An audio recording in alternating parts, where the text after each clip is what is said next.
Here's a situation more people are dealing with more than you think. Money's tight, bills are piling up, and suddenly a debt collector hits you with a lawsuit. Let's go ahead and read this Reddit post and talk about it. On Friday, 11/14, I got a lawsuit from Portfolio Recovery Associates. The debt was from Best Buy Credit Card, Citibank, $1,200. I don't have the money to make any kind of payment. I'm struggling to keep up with my rent and bills I have now. I've never been served. I don't know what to do. Any advice, please? I'm in Washington State. So this person on Reddit is dealing with something a lot of people quietly panic about, getting sued by a debt collector. And honestly, it's wild how common this is becoming. You miss a couple payments here and there because life hits you hard. Either rent goes up, groceries go up, and your bills, they just start stacking up. And suddenly a debt buyer swoops in like a vulture with paperwork that looks pretty terrifying. And most people, they don't have no idea what to do because nobody teaches you this stuff. The paperwork can look very scary to someone who has never seen it before.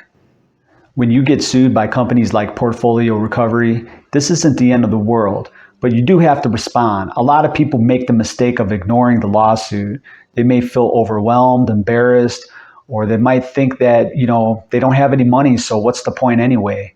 But if you don't answer, they win automatically. It's literally the easiest victory in the world for them. They are counting on you to be stressed out and silent. Half the time, these collections, they barely have enough paperwork to prove that the debt is even valid.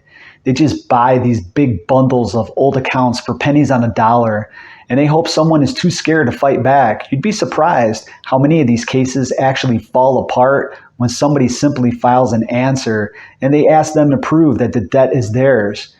They'll ask if the dates are correct, the amounts, the ownership, the whole chain of custody. If the collection agency can't prove any of this, they will quietly back off. Many of them can't prove squat. Knowing your rights makes a huge difference. You can often get free legal help through consumer law clinics or nonprofit organizations.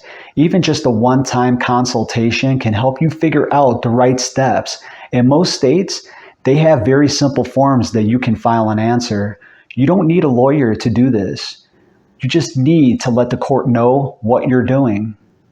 So if you're in this situation, the first step is not to panic. Getting sued does not mean that you're going to jail. It doesn't mean someone's coming to your door tomorrow. It just means that you have a deadline to respond to. And as long as you respond, you still have options. You have negotiation, payment plans, validating the debt, and sometimes even dismissal. If I were you, don't be ashamed. Don't ignore it though. And don't let these debt collectors bully you. Know your rights. Get help if you can fight back. These companies are counting on you to just roll over. Sometimes the most powerful thing that you can do is just simply show up and say, not so fast.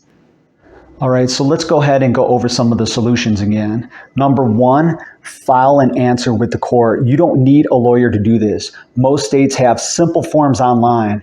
This stops a default judgment. Number two, ask for debt validation. Force them to prove that they own the debt and that the numbers are all accurate. Number three, look for free, low-cost legal help. Consumer law clinics and nonprofit legal aid will often walk you through the process or help you draft your response. And number four, after responding, then you can negotiate. If you do owe the debt and they can prove it, sometimes you can set up a small monthly payment or settle for less, but only after you protect yourself in court. At the end of the day, a lawsuit over debt feels terrifying, but it's not the end of the world. It's just paperwork, and you have a lot more power than you think. Respond, protect yourself, ask proof, and don't let these companies steamroll you. When you actually push back, the whole situation becomes a lot less scary. So go ahead and tell me your thoughts down in the comment section below. I appreciate you watching today's video. Peace.